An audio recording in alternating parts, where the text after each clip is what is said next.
SubLab. I know I'm late, real late, but if I didn't know, maybe you don't know. So 808s, let's go. Before we sit down, I just want to say I got this for my birthday.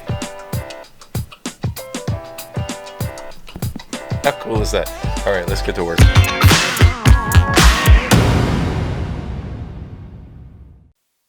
If you're an up-and-coming artist, producer, creative engineer, I've really got nothing but respect for you. So anything we can do to help each other out, let's talk about that. 808s. As I said, I know that this is coming a bit late, but I want to show this to you just in case it helps you out.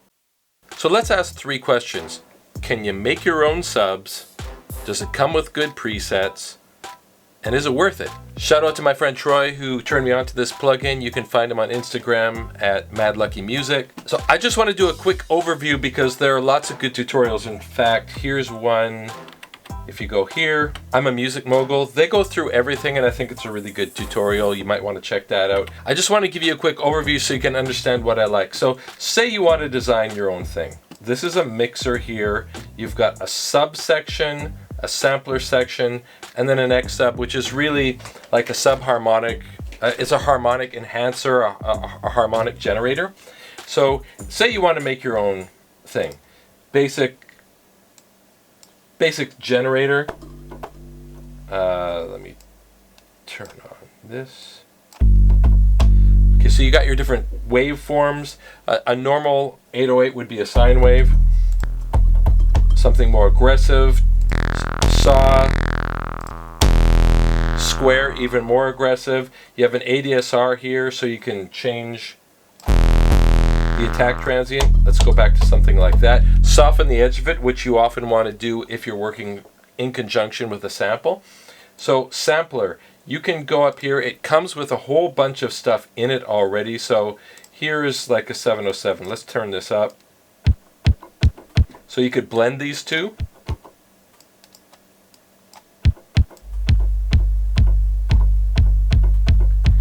And see, it's nice to have the ADSR so you can get the attack the way that you like. And then there's X sub. Let me turn this up all the way and we'll just blend them in. So it might be hard to hear, but let's see. You can see it on the display here. Really cool. The upper harmonics are going to help you find it in a little speaker. Let's change the sample.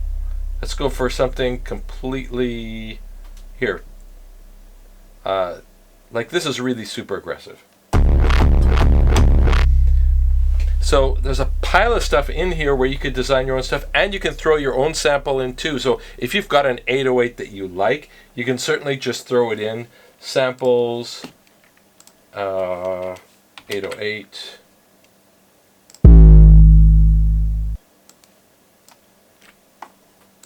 Take that down.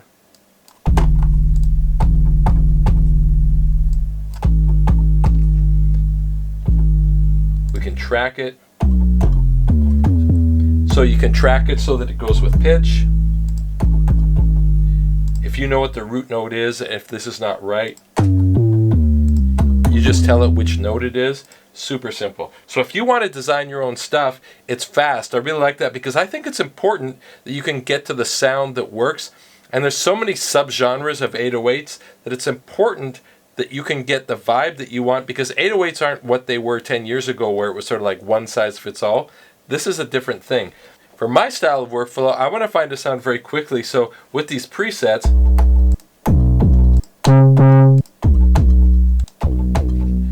let's take this one for example. Oh, you know what? And they've got stuff that sounds like you already know. Gucci Gang. So let's look at that. Here's the preset, here's the synth, here's the sample. Now if I want to change how it's working, this is distortion. I can add more. The distortion and the harmonics here help you find the sound either in smaller speakers up here or add more sub to it. Change the drive, change the style of drive. It's got a built-in compressor, which I think is actually kind of cool because compression on 808s can be kind of tricky, and this sounds like the right thing because the 808ness can sort of go away if the compression is wrong. It could sound more like a bass than an 808, so we can change that.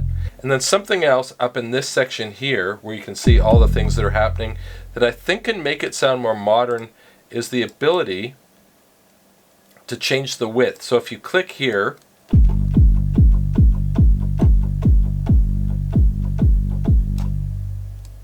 and it's got a limiter built in.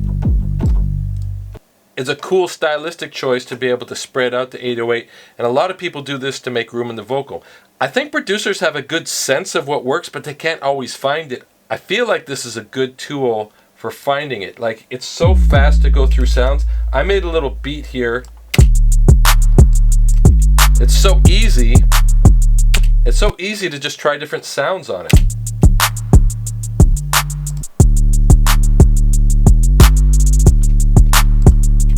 It's got glide built into it, really easy to use how fast it glides. Right? Of course you can turn it on or off, total control. Let's try a different one.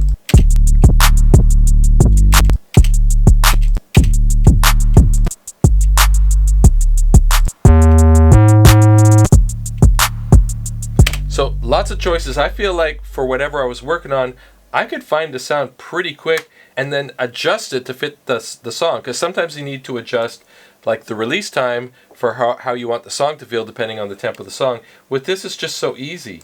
So